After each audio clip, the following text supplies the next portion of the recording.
శ్రీగురుభ్యో నమః. హరి ఓం. దంతాంచలేన ధరణీతలమున్నమయ్య పాతాళకేళిషు ధృతాదివరాహలీలం ఉల్లాఘనోత్ఫణ ఫణాధర గీయమాన క్రీడావదానం యువరాజముఖం నమామః. హరి ఓం. శన్నో మిత్రశ్చం వరుణః శన్నో భవత్వర్యమా శన్న ఇంద్రో బృహస్పతిః శన్నో విష్ణురురుక్రమః. నమో బ్రహ్మణే నమస్తే వాయో త్వమేవ ప్రత్యక్షం బ్రహ్మాసి త్వమేవ ప్రత్యక్షం బ్రహ్మ వదిష్యామి రతం వదిష్యామి సత్యం వదిష్యామి తన్మామవతు తద్వక్తారమవతు అవతు మాం అవతు వక్తారం. ఓం శాంతి శాంతి శాంతి. సహనోవతు సహనౌ భునక్తు సహ వీర్యంకరవావహై తేజస్వినావధీతమస్తు మా విద్విషావహై. ఓం శాంతి శాంతి శాంతి. ఓం పూర్ణమదః పూర్ణమిదం పూర్ణాత్ పూర్ణముదచ్యతే పూర్ణస్య పూర్ణమాదాయ పూర్ణమేవావశిష్యతే. ఓం శాంతి శాంతి శాంతి. ఆప్యాయంతు మమాంగాని వాక్ప్రాణశ్చక్షుశ్రోత్రమధోబలమింద్రియాణి చ సర్వాణి. సర్వం బ్రహ్మ ఉపనిషదం మాహం బ్రహ్మ నిరాకుర్యాం మా బ్రహ్మ నిరాకరోతు. అనిరాకరణమస్తు అనిరాకరణం మే అస్తు తదాత్మని నిరతే య ఉపనిషత్సు ధర్మాస్తే మయి సంతు ఉతే మయి సంతు. ఓం శాంతి శాంతి శాంతి. వాంగ్మే మనసి ప్రతిష్ఠిత మనో మే వాచి ప్రతిష్ఠితమావిరావిర్మయేధి వేదస్య ఆణీస్థ శ్రుతం మే మా ప్రహాసీః. అనేనాధీతేనాహోరాత్రాన్ సందధామి రతం వదిష్యామి సత్యం వదిష్యామి తన్మామవతు తద్వక్తారమవతు అవతు మాం అవతు వక్తారం. ఓం శాంతి శాంతి శాంతి. ఓం భద్రం కర్ణేభిः శృణుయామ దేవాः భద్రం పశ్యేమాక్షభిర్యజత్రాः స్థిరైరంగైస్తుష్టువాగుంసస్తనూభిः వ్యశేమ దేవహితం యదాయుः. స్వస్తి న ఇంద్రో వృద్ధశ్రవాः స్వస్తి నః పూషా విశ్వవేదాः స్వస్తి నస్తార్క్ష్యోరిష్టనేమిः స్వస్తి నో బృహస్పతిర్దధాతు. ఓం శాంతి శాంతి శాంతి.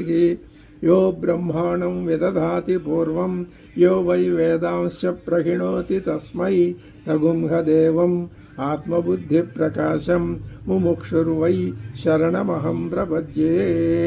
ఓం నమో బ్రహ్మాదిభ్యో బ్రహ్మవిద్యాసంప్రదాయకర్తృభ్యో వంశ ఋషిభ్యో పరమ ఋషిభ్యో మహద్భ్యో గురుభ్యో నమః. సర్వోపప్లవరహితః ప్రజ్ఞానఘనః ప్రత్యగర్థః బ్రహ్మైవాహమస్మి బ్రహ్మైవాహమస్మి. అధీహి భో భగవః. సదాశివసమారంభాం శంకరాచార్యమధ్యమాం అస్మదాచార్యపర్యంతాం వందే గురుపరంపరాం. నారాయణం నమస్కృత్య నరం చైవ నరోత్తమం దేవీం సరస్వతీం వ్యాసం తతో జయముదీరయేతు. నారాయణం పద్మభువం వసిష్ఠం శక్తిం చ తత్పుత్రపరాశరం చ వ్యాసం శుకం గౌడపదం మహాంతం గోవిందయోగేంద్రమధస్య శిష్యం శ్రీశంకరాచార్యమధస్య పద్మపాదం చ హస్తామలకం చ శిష్యం తం తోటకం వార్తికకారమన్యానస్మద్గురూన్ సంతతమానతోస్మి. శృతిస్మృతిపురాణానామాలయం కరుణాలయం నమామి భగవత్పాద శంకరం లోకశంకరం. యదవిద్యావిలాసేన భూతభౌతికసృష్టయః తం నౌమి పరమాత్మానం సచ్చిదానందవిగ్రహం శంకరం శంకరాచార్యం కేశవం బాదరాయణం సూత్రభాష్యకృతౌ వందే భగవంతౌ పునః పునః. శ్రీమచ్చంకర భగవత్పాద కృత దక్షిణామూర్తి స్తోత్రం. మౌనవ్యాఖ్యా ప్రకటిత పరబ్రహ్మతత్వం యువానం వర్షిష్ఠాంతే వసదృషిగణైరావృతం జ్ఞాననిష్టైః ఆచార్యేంద్రం కరకలిత చిన్ముద్రమౌనం ఆనందము చిన్ముద్రమానందమూర్తిం స్వాత్మారామం ముదితవదనం దక్షిణామూర్తిమీడే. విశ్వందర్పణ దృశ్యమాన నగరీతుల్యం నిజాంతర్గతం పశ్యన్ ఆత్మని మాయయా బహిరివోద్భూతం యథా నిద్రయా యః సాక్షాత్ కురుతే ప్రబోధ సమయే స్వాత్మానమేవాద్వయం తస్మై శ్రీ గురుమూర్తయే నమ ఇదం శ్రీ దక్షిణామూర్తయే. బీజస్యాంతరివాంకురో జగదిదం ప్రాంగ్నిర్వికల్పం పునః మాయాకల్పితదేశకాలకలనా వైచిత్ర్య చిత్రీకృతం మాయావీవ విజృంభయత్యపి మహాయోగీ వయస్వేచ్ఛయా తస్మై శ్రీ గురుమూర్తయే నమ ఇదం శ్రీ దక్షిణామూర్తయే. యస్యైవ స్ఫురణం సదాత్మకం అసత్కల్పార్ధకం భాసతే సాక్షాత్ తత్వమసీతి వేదవచసా యో బోధయత్యాశ్రితాను యత్సాక్షాత్కరణాద్ భవేన్న పునరావృత్తిర్భవాంభోనిధౌ తస్మై శ్రీ గురుమూర్తయే నమ ఇదం శ్రీ దక్షిణామూర్తయే.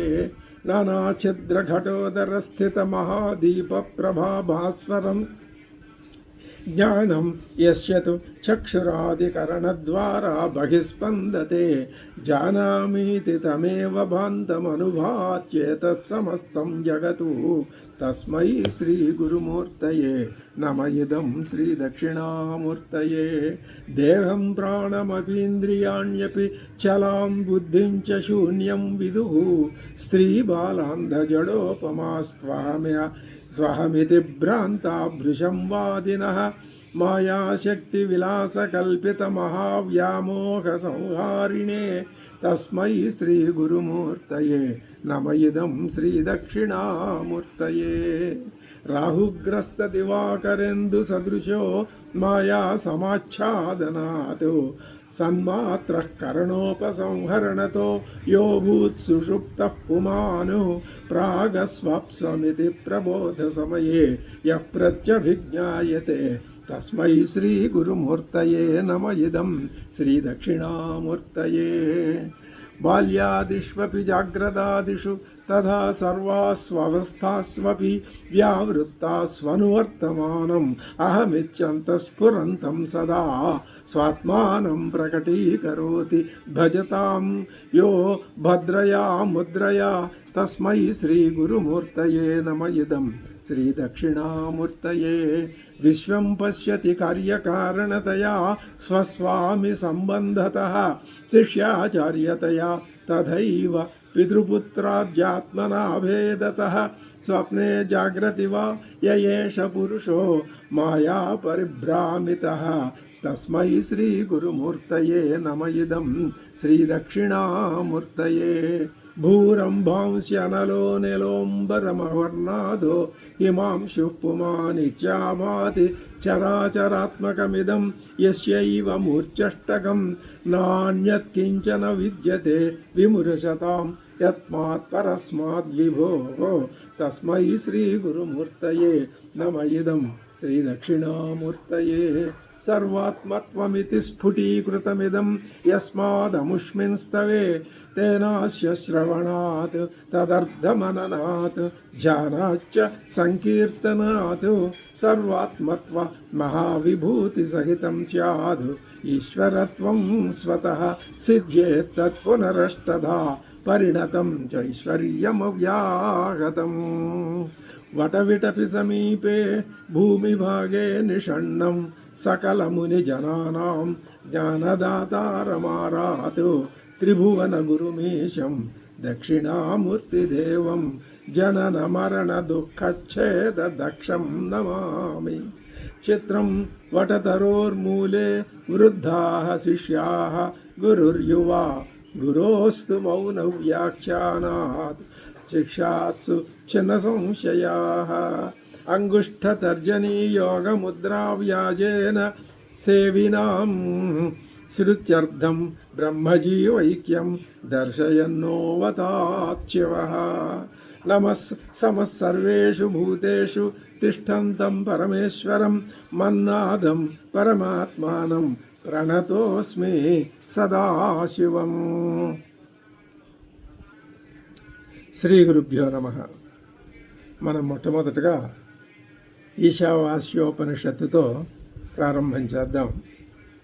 ఈ ఈశావాస్యోపనిషత్తులో ఉన్నటువంటి మంత్రాలని ముందు తెలుసుకుని చదువుకుని ఆ తర్వాత ఆ మంత్రాల యొక్క ఆంతర్యం ఏమిటో ఒకసారి స్థూల దృష్టితో పరిశీలించి ఆ తర్వాత శంకర భాష్యానుసారంగా అర్థం చెప్పుకుంటూ ముందుకు వెళదాం. మొట్టమొదటగా శాంతి పాఠ. పూర్ణమదః పూర్ణమిదం పూర్ణాత్ పూర్ణముదచ్యతే పూర్ణస్య పూర్ణమాదాయ పూర్ణమేవావశిష్యతే. ఓం శాంతి శాంతి శాంతి. అథ ఉపనిషతు. ఈశావాస్యమిదగుం సర్వం యత్కించ జగత్యాञ्जगतु తేన త్యక్తేన భుంజీధాః మా గృధః కస్య స్విద్ధనం. కుర్వన్నేవేహ కర్మాణి జిజీవిషేచ్ఛతగుం సమాః ఏవం త్వయి నాన్యథేతోస్తి న కర్మ లిప్యతే నరే. అసూర్యానామతే లోకాః అంధేన తమసావృతాః తాగుంస్తే ప్రత్యాభిగచ్చంతి ఏకే చాత్మహనో జనాః. అనేజదేకం మనసో జవీయో నైనద్దేవా ఆప్నువన్ పూర్వమర్షతు తద్ధావతోన్యానచ్యేతి తిష్టతు తస్మిన్నపో మాతరిశ్వా దదాతి. తదేజతే తన్నైజతే తద్దూరే తద్వంతికే తదంతరస్య సర్వస్య తదు సర్వస్యాస్య బాహ్యతః. యస్తు సర్వాణి భూతాని ఆత్మన్యేవానుపశ్యతే సర్వభూతేషు చాత్మానం తతో న విజుగుప్సతే. యస్మిన్ సర్వాణి భూతాని ఆత్మైవాభూద్విజానతః తత్ర కో మోహః కశోకః ఏకత్వమనుపశ్యతః. సపర్యగాత్ శుక్రం అకాయం అవ్రణం అస్నావిరగుం శుద్ధం అపాపవిద్ధం కవిర్మనీషి పరిభూస్వయంభూః యాధా తద్యతోర్ధాన్ వ్యదధాతు శాశ్వతీభ్యః సమాప్స్యః. అంధం తమః ప్రవిశంతి ఏ అవిద్యాముపాసతే తతో భూయ యువతే తమో యా విద్యాయాగుం రతాః. అన్యదేవాహుర్విద్యయా అన్యదాహురవిద్యయా ఇతి శుశ్రుమధీరాణాం ఏనస్తద్యా చ చక్షిరే. విద్యాంచ యస్తద్వేదోభయగుం సః అవిద్యయా మృత్యుం తీర్త్వా విద్యయామృతమశ్నుతే. అంధం తమః ప్రవిశంతి ఏ అసంభూతిముపాసతే తతో భూయ యువతే తమో యవు సంభూత్యాగుం రతాః. అన్యదేవాహుః సంభవాదన్యదాహురసంభవాత్ ఇతి శుశ్రుమధీరాణాం ఏనస్తద్యా చ చక్షిరే. సంభూతిం చ వినాశం చ యస్తద్వేదోభయగుం సః వినాశేన మృత్యుం తీర్త్వా సంభూత్యామృతమశ్నుతే. హిరణ్మయేణ పాత్రేణ సత్యస్యాపి హితం ముఖం తత్వం పూషన్న పావృణు సత్యధర్మాయ దృష్టయే. పూషన్ ఏకర్షే యమసూర్య ప్రాజాపత్య వ్యూహరశ్మీన్ సమూహ తేజః యత్తే రూపం కళ్యాణతమం తత్తే పశ్యామి యోసావసౌ పురుషః సోహమస్మి. వాయురనిలమమృతం అధేదం భస్మాంతం శరీరం. ఓం క్రతో స్మర కృతం స్మర క్రతో స్మర కృతం స్మర. అగ్నేనయ సుపధారాయే అస్మాన్ విశ్వాని దేవవయునాని విద్వాన్ యుయోజ్జస్మజ్జుహురాణమేనో భూయిష్ఠాంతే నమ ఉక్తిం విధేమ. పూర్ణమదః పూర్ణమిదం పూర్ణాత్ పూర్ణముదచ్యతే పూర్ణస్య పూర్ణమాదాయ పూర్ణమేవావశిష్యతే. ఓం శాంతి శాంతి శాంతి. ఇప్పుడు ఈ ఈశావాస్యం ఉపనిషత్తు యొక్క ఆంతర్యం ఏమిటో ఒకటి రెండు మాటల్లో మనం యథాశక్తిగా గ్రహించి పెద్దలు చెప్పిన విధానంగా గ్రహించి తర్వాత జగద్గురువైనటువంటి శ్రీ శంకరుల భాష్యాన్ని పఠించుకుంటూ అందులో విశేషాంశాలని గ్రహించుకుంటూ ఆ విధంగా ముందుకు వెళుతూ మన జన్మ చరితార్థం చేసుకుందాం. ఇది వాజసనేయ సంహిత యొక్క 40 అధ్యాయాలున్న గ్రంథం అది. ఆ సంహిత అందులో ఇది ఉన్నది 39 అధ్యాయాల తర్వాత ఈ ఈశావాస్యోపనిషత్తు ఉన్నది. ఆ 39 అధ్యాయాలు కూడా కర్మకలాపాలని బోధించేవి. తర్వాత 40వ ఈ అధ్యాయం మాత్రం అధ్యాత్మ విద్యని ఉపదేశిస్తుంది. మొదటి 39 అధ్యాయాలు కర్మ విధానాన్ని చెప్తాయి. ఆఖరి అధ్యాయం మాత్రం అధ్యాత్మ విద్యని, ఉపనిషద్ విద్యని బోధిస్తుంది. అంటే అర్థం, మీరు కర్మకలాపాలు నిర్వహించి చిత్తశుద్ధిని ఏర్పాటు చేసుకొని, శారీరక శుద్ధిని కూడా ఏర్పాటు చేసుకొని, ఆ విధంగా సిద్ధమై, దేనికి సిద్ధమై? ఆత్మజ్ఞానాన్ని గ్రహించటానికి సిద్ధమైనప్పుడు మీకు ఆత్మజ్ఞానాన్ని చదువుకునే అర్హత కానీ, వినే అర్హత కానీ, నిధిధ్యాసన చేసే అర్హత కానీ లభిస్తాయి అని ఉపనిషత్తు యొక్క ఆంతర్యం. అంతే తప్ప కర్మకలాపాలు సంబంధమే లేకుండా కేవలం జ్ఞాన దృష్టితో జ్ఞానాన్ని చదివినట్లయితే అది అంతగా అంటకపోవచ్చును, ఫలించకపోవచ్చును అని పెద్దలు చెప్తూ ఉంటారు. ఇది కొందరు ఒక విధంగా ఆ విధంగా భావిస్తే మరికొందరు ఇంకొక విధంగా భావిస్తారు. లోకో భిన్న రుచి. ఆ విషయంతో మనకి పెద్దగా సంబంధం అక్కర్లేదు. ఇప్పుడు ఈ ఈశావాస్యంలో 2 సంప్రదాయాలు ఉన్నాయి అంటున్నారు. కాణ్వ మాధ్యందినాలు అనే 2 సంప్రదాయాలు. ఈ సంప్రదాయాలు రెండింటికి మంత్రాల సంఖ్యలో భేదం ఉంది. ఆ వివరాన్ని మనం తర్వాత తెలుసుకుందాం. 39వ అధ్యాయంలో ఏం చేశారు? కర్మకలాపం సంపూర్ణం అయిపోయింది అని చెప్పారు. ఆ తర్వాత ఏం చేశారు?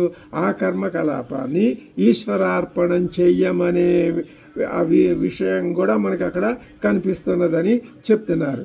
అందులో ఈశ్వరార్పణం చేయమన్నారు. అంటే ఈశ్వర శబ్దం వేదాంతాల్ని బోధించే ఆత్మను కానీ బ్రహ్మాన్ని కానీ చెప్పదు.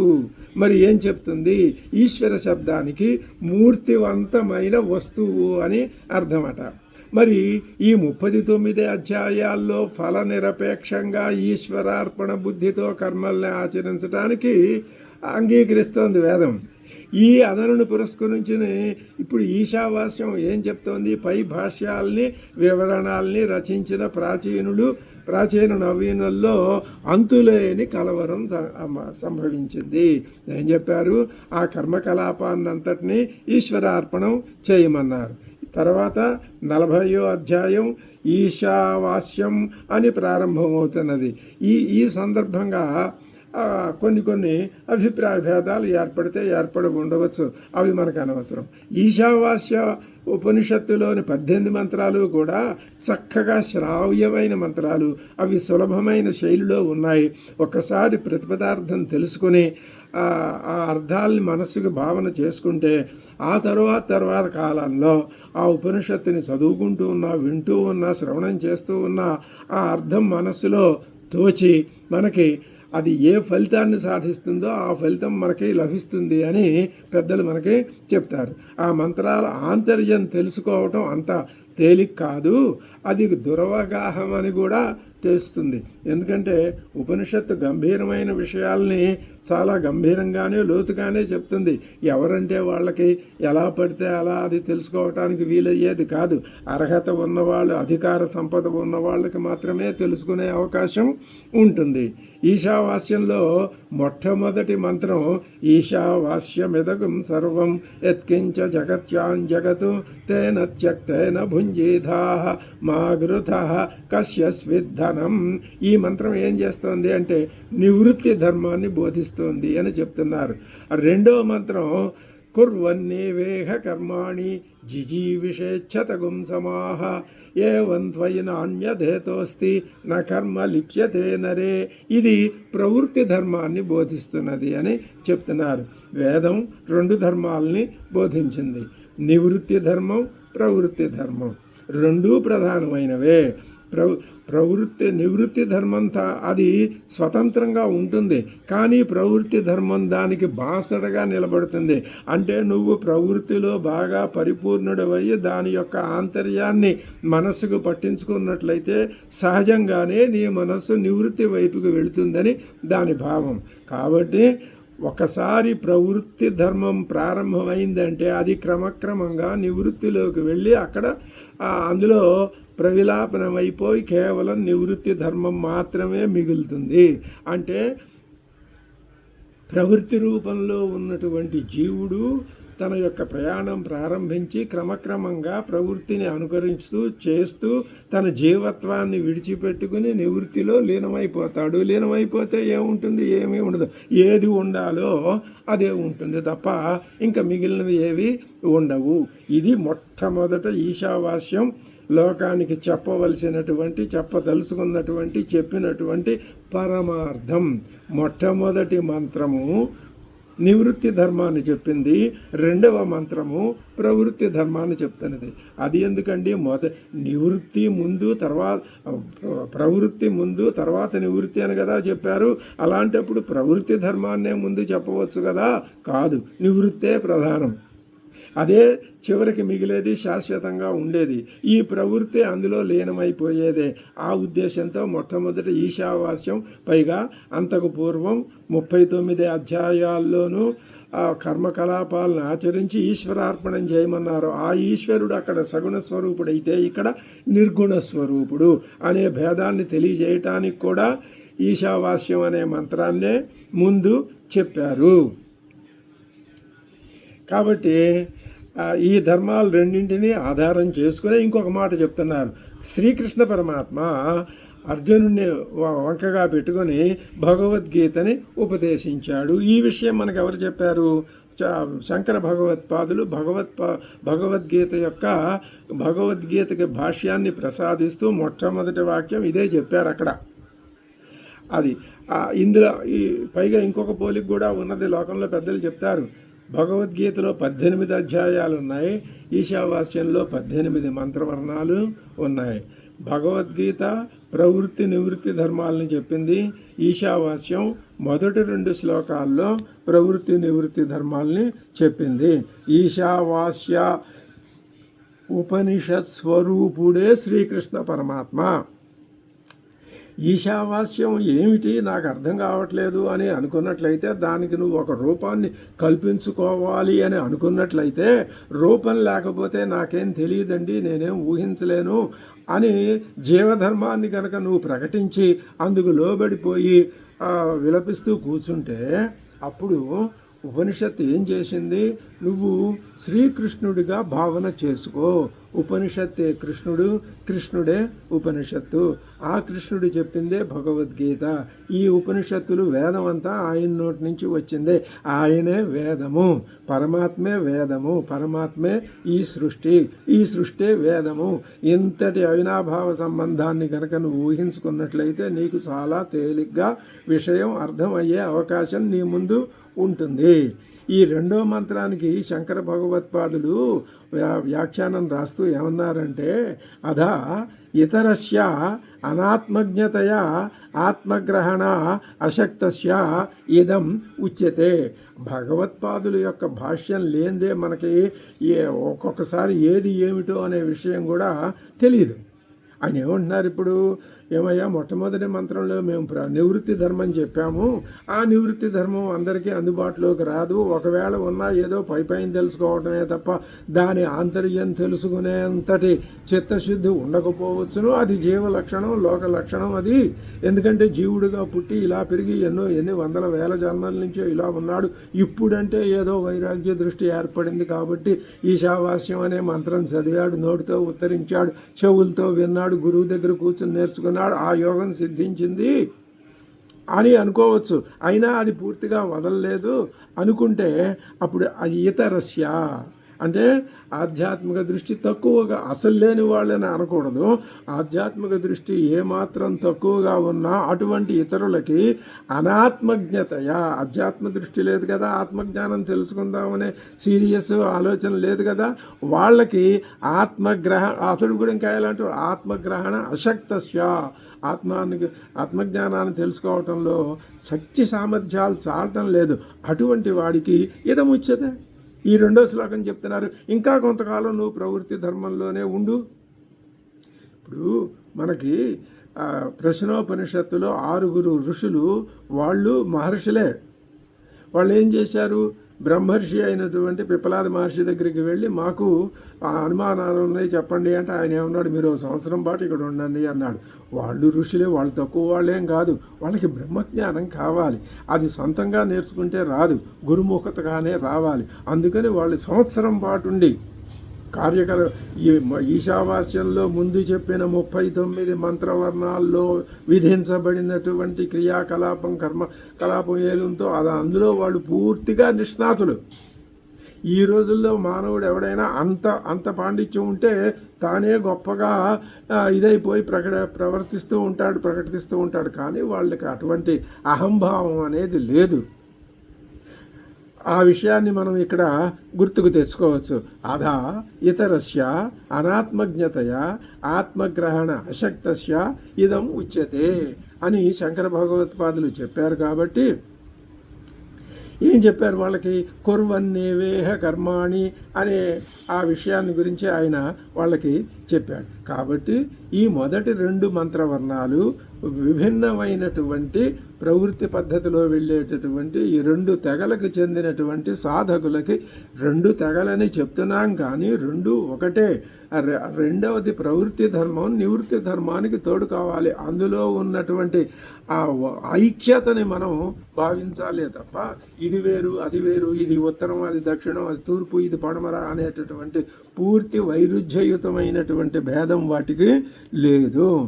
ఈ కొంతమంది ఈ అభిప్రాయం చెబుతుంటే మరికొంతమంది ఏమంటారు, మరికొంతమంది ఏమంటున్నారట అంటే ఈ 2 మంత్రాలు ఏది ఈశావాస్యము తర్వాత కుర్వన్నేవాహ అనే 2 మంత్రాలు కూడా ఒకే తరగతికి చెందినటువంటి సాధకుల్ని ఉద్దేశించి అధికారిని ఉద్దేశించి చెప్తున్నారయ్యా, జ్ఞాని కర్మల్ని సైతం చెయ్యాలి అని సిద్ధాంతం. ఇది ఈ రెండు అభిప్రాయాలు ఇప్పటికీ ఈ రోజుకి ఇదే అభిప్రాయం, ఇదే భేదాభిప్రాయం నడుస్తోంది. ఇది నడిచినా ప్రమాదమేం లేదు. ఇది ఆత్మజ్ఞానానికి సహకరించే భేదమే తప్ప దాన్ని పూర్తిగా ఎందుకు పనికి రాకుండా చేసి సాధకుడికి దూరం చేసే భేదం కాదు. ఇది కొన్ని భేదాలు ఉపయోగించే భేదాలు ఉంటాయి. అలాంటి భేదాల్లో ఇదొకటి, ఇది ఉండాలి, ఇది అవసరమే కూడా. ఈ తర్వాత ఈ విధంగా చెప్పడంలో తప్పలేదు. కర్మల్ని చేస్తూనే బతకాలి అనేది నియమ విధి. కాబట్టి ఏమంటుంది, కుర్వన్నేవేహ అనే వాక్యాన్ని నియమవాక్యం అంటారు. ఈ విధంగా ఉంటే వ్యాస భగవానుడు బ్రహ్మసూత్రాల్లో 3వ అధ్యాయంలో 4వ పాదం మొట్టమొదటి అధికరణంలో దానికి ఆ అధికరణానికి పురుషార్థాధికరణము అని పేరు. ఆ అధికరణంలో 17 సూత్రాలు ఉన్నాయి. ఈ ఉపనిషత్తుల్లో ఉండేటటువంటి మంత్రవర్ణాల్లో ఇదిగో ఈ విధంగా ఇప్పుడు మనం ఒక పెద్ద గొప్ప భేదాభిప్రాయాన్ని తెలుసుకున్నాం. ఇటువంటి భేదాభిప్రాయాలు ఒక పండితుల సమూహం ఈ అభిప్రాయం, మరొక సమూహం ఆ అభిప్రాయం, మనలాంటి సామాన్యులు మందబుద్ధులకి ఏం చెయ్యాలో కూడా ఏ వైపుకి వెళ్ళాలో కూడా తెలియని పరిస్థితి ఉంటుంది. అటువంటి భేదాభిప్రాయాలని వచ్చినప్పుడు భగవాన్ బాదరాయణ మహర్షి 555 సూత్రాల్లో ఉపనిషత్తుల్లో మనకి కనిపిస్తున్నాయి అనుకుంటున్నటువంటి వైరుధ్యాల్ని ఆయన చక్కజేసి వాటిల్లో ఉండేటటువంటి వైరుధ్యాన్ని పరిగణించి ఏక వాక్యత, ఏక సూత్రత, ఏక భావాన్ని తీసుకొచ్చాడు. అది సూత్రాల ద్వారా.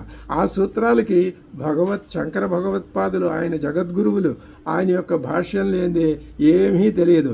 భాష్యం ఉన్నా తెలియటం కష్టమే. అటువంటిది భాష్యం లేకపోతే ఈ ప్రపంచం అంతా అయోమయ స్థితిలోకి నెట్టివేయబడి ఉండేది.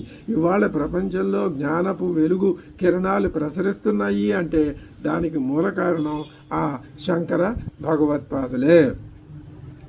ఇప్పుడు ఈ అధికరణంలో పూర్వపక్షులు ఏమంటున్నారు?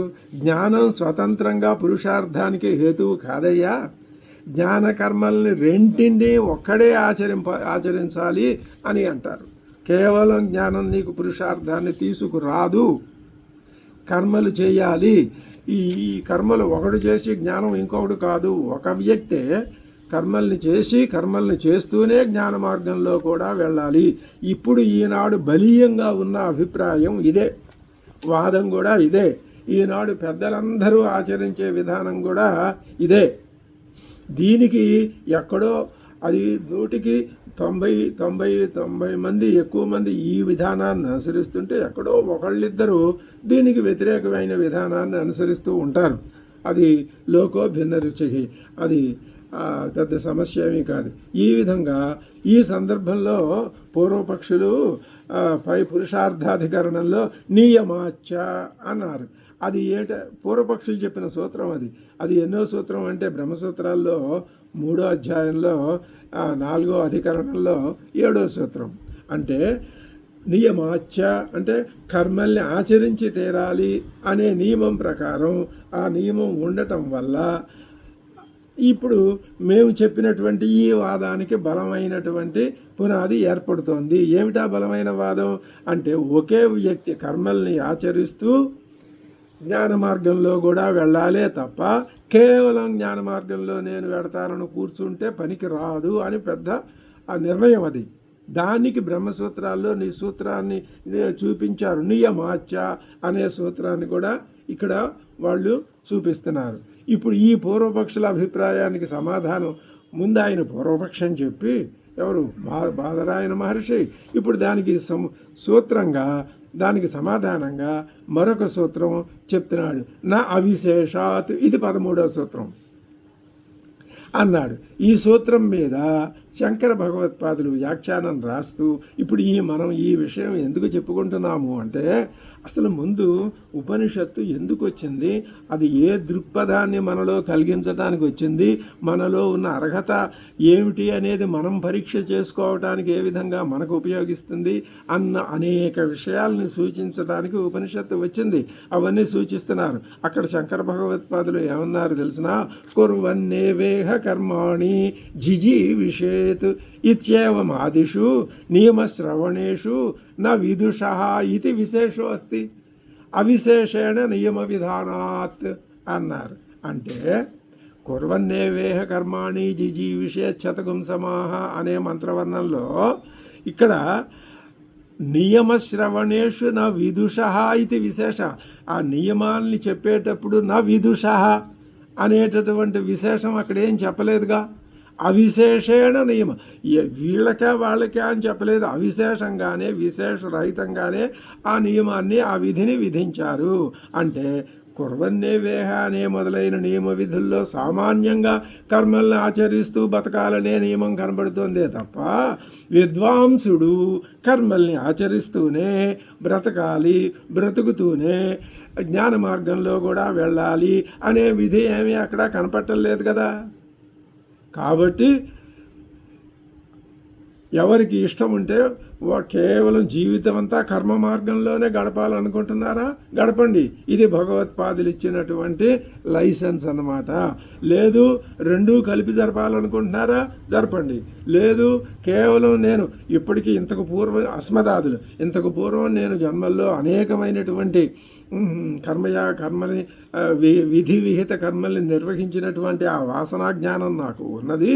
నాకు ఇప్పుడు ఎందుకునో వాటి మీద కంటే కేవలం ఉపనిషత్ శ్రవణ మనన నిధిధ్యాసనల మీదనే దృష్టి పోతున్నది అనిపిస్తే ఇది దోషం కావచ్చు, అల్పజ్ఞత కావచ్చు, మరేదైనా కావచ్చు.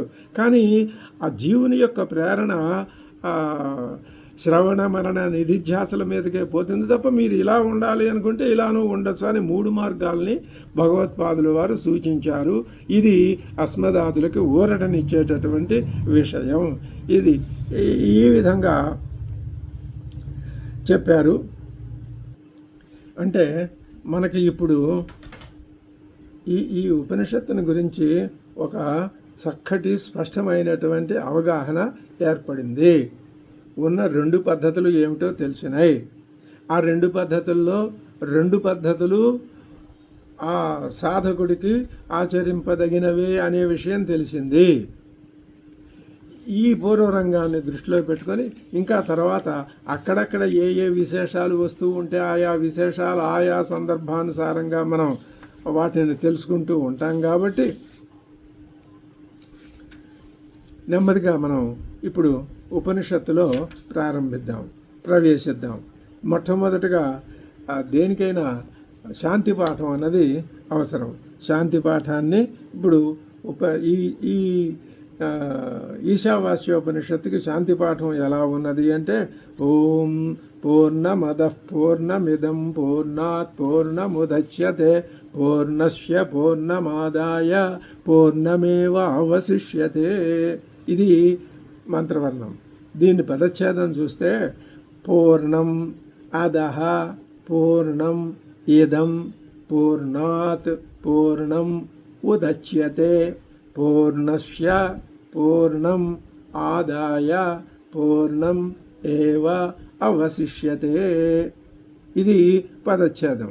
ఇప్పుడు దీనికి ప్రతిపదార్థం కనుక మనం చూసినట్లయితే అదహ అంటే అది ఇది అంటే మనకు దగ్గరలో ఉన్నది, అది అంటే ఇది ఎదురుకుండా కొంచెం దూరం కావచ్చు, ఎంత దూరం అన్నది పెద్ద సమస్య కాదు.